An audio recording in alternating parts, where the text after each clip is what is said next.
The recognition of prior learning policy, launched in 2024, has already assessed 6,734 candidates, with 898 graduating at the launch. To deliver quality training, we have increased trainer recruitment at our TVETs from 7,000 to 10,000. We've hired 3,000 new trainers, and we are in the process of hiring another 5,000. Industry partnerships have also surged because industry told us that they want job-ready graduates from our technical training colleges. And for them to be job-ready, they must have practical experience. Where now we had 65 industry players that were working with us. Now we have 2,883 because we want more of our trainers to leave campus, to leave their colleges when they already have a feel and an experience of what happens in the real world, in industries and manufacturing entities, embedding practical, hands-on experience in our training programs. These achievements demonstrate that TVET is now firmly at the heart of Kenya's transformation, equipping young people with practical skills to innovate, create jobs, and drive economic development. Ladies and gentlemen, the process we celebrate nationally, the progress we celebrate nationally, finds full expression here at Umma University. With the support of our partners, the government of Kuwait, and the Direct Aid Society, this institution has been able to expand its facilities and strengthen capacity to serve thousands of young Kenyans. I was privileged to meet some of them this morning, and I was very proud of their confidence and their grasp of issues that they are learning in this university. I met Nura and Mwenda. Nura explained to us what we can improve on the facilities and the digitization we have done with our universal health coverage, the Taifa Care and AJAABU. And she had brilliant ideas on how that digital framework we can improve on the last mile so that it can get to ordinary people who may not even have smartphones. Nura and your team here, congratulations, continue. We will work together with you going into the future. And I am very confident that Honorable Duale will have some space to discuss with you how what you're doing here can dovetail into the success we want to build out of our universal health care coverage. And maybe use this occasion to the defense of my former boss, the former president, to defend him that we should be a bit magnanimous to him. He did time, led our country, and the Linda Mama program was a great program. We developed it under the Jubilee administration, under the leadership of President Uhuru. We learned a lot from the Linda Mama program.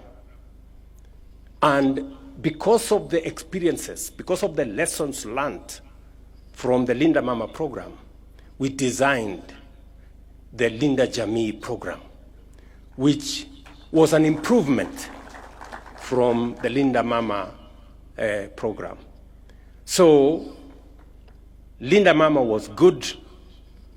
Linda Jamii is obviously better. And therefore, it is an improvement from what it was in terms of the scope, from just delivery of mothers, which was the primary target of Linda Mama, We've now improved it to cover prenatal, before the delivery, postnatal, the delivery itself, postnatal, and it's no longer targeting mama. It is targeting jamii, mama plus the children plus the household. The figures have also increased in terms of benefits. Actually, the figures have doubled from between 2,000 and 2,500 to now 10,000 to 30,000. So we have enhanced the program, but we must accept that we learned the lessons from Linda Mama. That's why we designed a better Linda Jamii program. And we didn't stop at Linda Jamii. We have progressed it into universal health coverage, where we are now looking after the whole Kenyan community. And that is why the figures Aden Duale was saying, of 7 million beneficiaries to now 26.5 million beneficiaries, has become a reality because we are progressing from there. And therefore, Nora was very spot on as she told us about what to do with universal health coverage. I also met some gentleman called Mwenda. I think he was called Mwenda, somebody. And Mwenda explained to me what he thinks about affordable housing. Again, another flagship program that I believe in, because we've danced for too long around mediocrity. And it is time to elevate our standing as a nation. And he explained to us how the last mile of affordable housing can be worked on. And again, brilliant ideas on how we can, get our nation and focus on what kind of urbanization are we going to see in the future. Because urbanization is an imperative. In fact, globally, it is now documented that by 2050, half the population of the world will be living in cities. And urbanization is even higher in Kenya than the global average, which means in Kenya, we will be having anywhere between 55 and 60% of citizens living in cities by 2050. It is up to us today to decide what kind of cities are they coming to stay in. Are they coming to live in slums, or are they going to come to live in organized households and livable cities? And that is why we are embarking on this program. And let me confirm that the good people I interacted with in this university, including Zainab. Zainab explained to us a few things about the economy, political issues that affect the economy. And I think she was called Agfa. She told us, I think, Gatra. She explained to us about the economic issues that, affect investment, affect business, from interest rates to exchange rates to the modus of taxation and many other things. And I must say to Uma University, congratulations. You have some of the most bright young Kenyans here, and you are doing a good job mentoring them and training them. The partnership between our supporters and our sponsors is a powerful demonstration of solidarity whose impact will be felt for generations to come. As we commission this new building, we are not just opening classrooms and offices. We are opening doors of opportunity. Today, We have also laid the foundation for Phase 2, which will house the School of Engineering with 7 specialized programs, additional student housing, a medical school, and a teaching and referral hospital further down the road. I'm saying this so that the donors can see where we want this institution to go. And we are going to be your partners. As Kenya implements the bottom-up economic transformation agenda, our universities and TVETs will continue to play a central role in producing skilled, ethical, and innovative graduates ready to create jobs, drive technology, and tackle the pressing challenges of our time. In conclusion, I congratulate the Uma University for this milestone. And before I tell you what kind of support we are going to work on, looking at the transformation of Uma University. And this is not the only university that I have come several times to support morally, sometimes financially. Last year, I went to Scott University, the one I told you that is sponsored by the Africa Inland Church. Last week, I was in Eastern University, sponsored by ABC Church. And today I'm here at Uma University. And I see the passion, I see the restlessness of the young people in Kenya as they look for education, as they look for knowledge, as they look for training.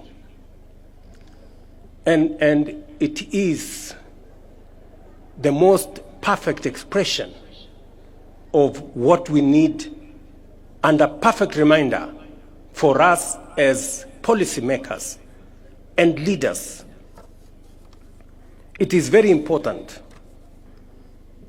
that at this point in time, we must have a reflection.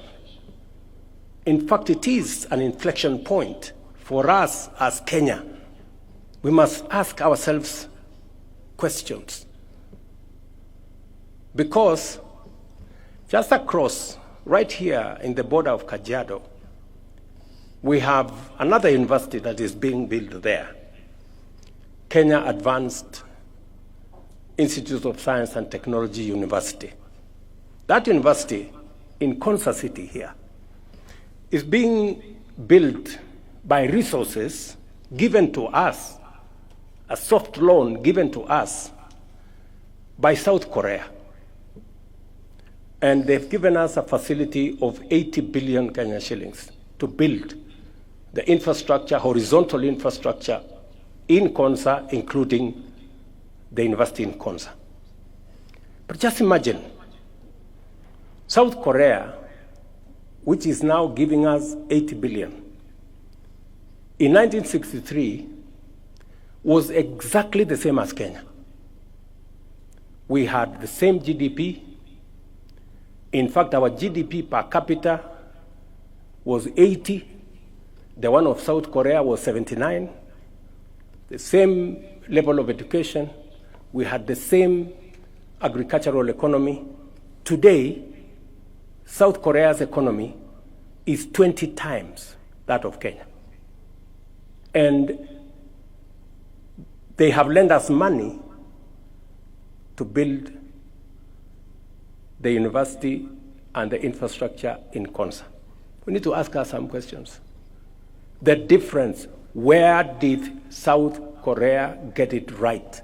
And where did we get it wrong? That's a question we need to ask ourselves as Kenyans, and we need a conversation. We need a conversation as the citizens of this country. Because for far too long, and I want to say this in this university, talking to you and talking to my countrymen and women, the people of Kenya, for far too long, we have made peace with the usual, the ordinary, the simple, the average. when other people are doing things differently. It is time.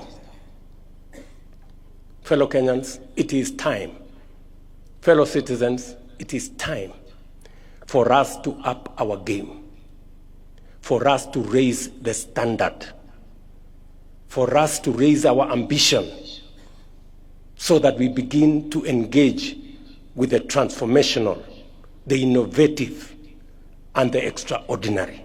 We have been ordinary for far too long. And I am persuaded, beyond any reasonable doubt,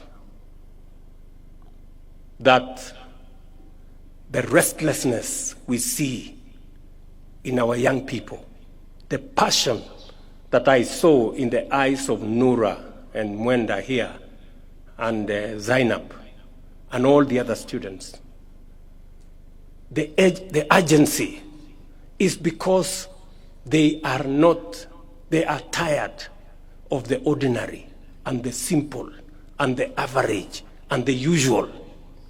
They want us to up our game. The difference between South Korea and us is one.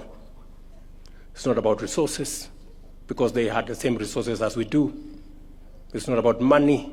They didn't have money the way we didn't have money. It's about leadership. That's the difference, leadership. So it's not about the people of Kenya. It's about us, the leaders, the people who have the opportunity to make decisions for the people of Kenya. What decisions are we making? That is what is important. Many of us want to make peace with little decisions, ordinary, average decisions, politically correct, and things like those.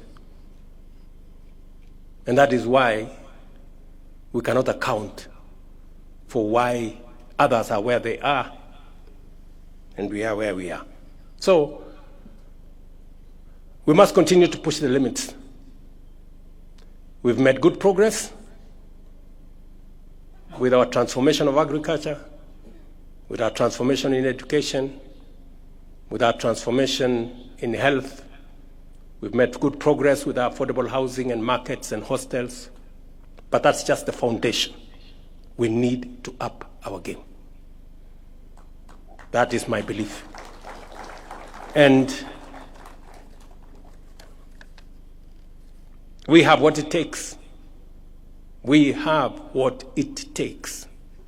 This nation has what it takes. We have the human capital. We have the knowledge and ideas and passion. And that is why I have been leading from the front. Against all odds, very difficult circumstances, but slowly people are beginning to appreciate that our economy is doing better. Inflation has come down. Our exchange rate has come down. Our dollar reserves have gone up. Our universities are doing better. We have more teachers in classrooms. Our food security is much more stable. We're beginning to get it right, but it is not enough. That is why we need to up our game. We need to be more creative and innovative. We need to do more on transformation so that we can do things in a different way and achieve the extraordinary.